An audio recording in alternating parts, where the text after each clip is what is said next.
Hi, fourth grade friends, and welcome to day 3 of area and perimeter. The last 2 sessions have been focused on perimeter, which is the border. Now we're going to be working on our area, which is the inside. So finding out how much space is taken up inside our shape or our picture. So today we're going to be doing pages 339 and 340 together. And then when you're done, you're just going to start working on your blue iReady for this lesson, okay? So again, the area is the middle. So perimeter was the border. I'm just going to draw this picture. This purple shading is the area. Okay, so perimeter was the outside, inside is area. So just keep that in mind. And we're actually going to go over an equation today to help us find area. So Kevin makes a rectangular mural. So again, that means our length and width are different sizes because it's a rectangle. He has enough tiles to cover 112 square feet. He uses all the tiles. The mural is 8 feet wide. How long is the mural? So this is similar to day 1 when we had the length and width problem without having a width, but we had the total. Same idea here. Now, we're going to also go over 2 strategies here. So let's just divide our paper in half. We have A and we have B, okay?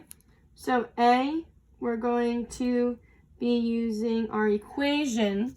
So the equation for area is length times width, okay? It's not like perimeter, because perimeter you needed to do every side. Now area, we just need to find out the middle.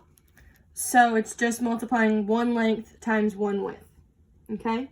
So with our rectangle, we know the total tiles, enough tiles to cover 112 square feet, okay? So SQ just stands for square feet. That's the area, that's how much it is in the middle. And we know that the mural is 8 feet wide. We just don't know the length, okay? So it's gonna be like the first day we had to do some backwards math to solve for our unknown. So if we're plugging in with this equation, we have 112 feet squared, which is another way of saying square feet. These two are the same exact thing, is equal to length times 8, okay? So we have the 8 over here. We also have this. Now we know that we can solve multiplication problems with unknowns by dividing the product and one of the multiples, right? So that's exactly what we're going to do. We can divide 112 by 8, and that will give us our L.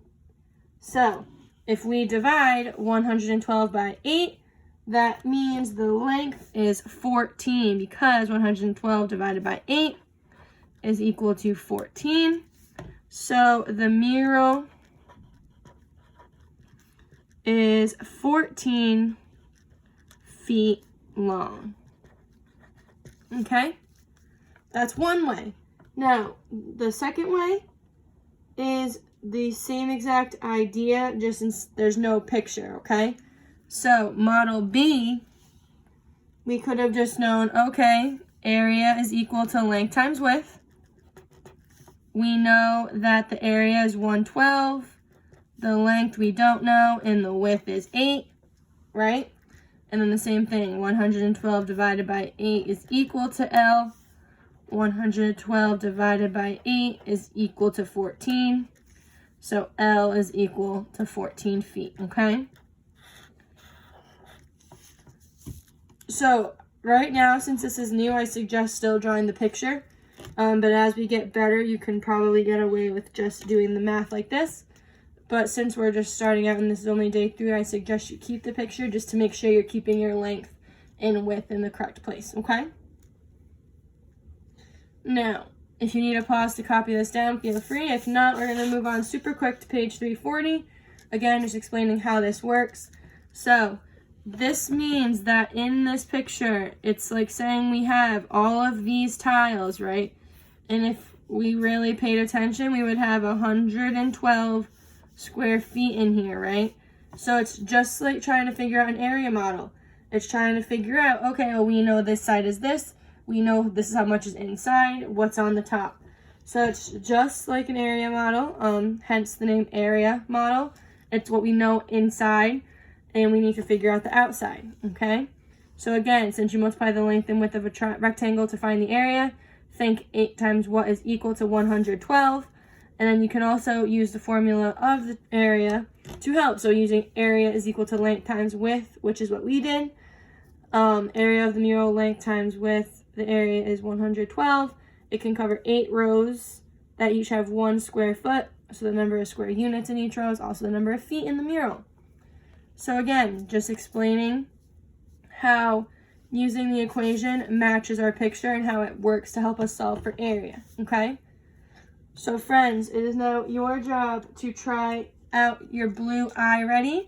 It's on perimeter and area, so just try your best, work through the problems, listen to the lesson. It is a graded assignment, so just make sure it's done before our comprehension check on Friday.